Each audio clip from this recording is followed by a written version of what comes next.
Dente desgastado é uma cicatriz e não nos diz se o paciente está tendo ranger e apertar de dentes.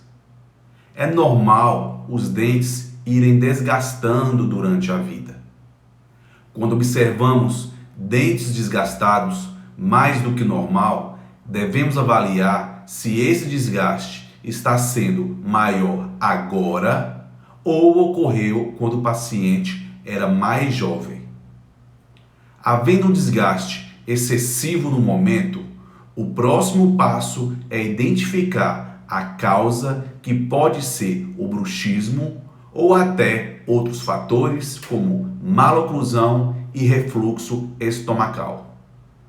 Dessa maneira, indicamos apenas placa quando realmente for necessário, evitando desse jeito tratamentos desnecessários.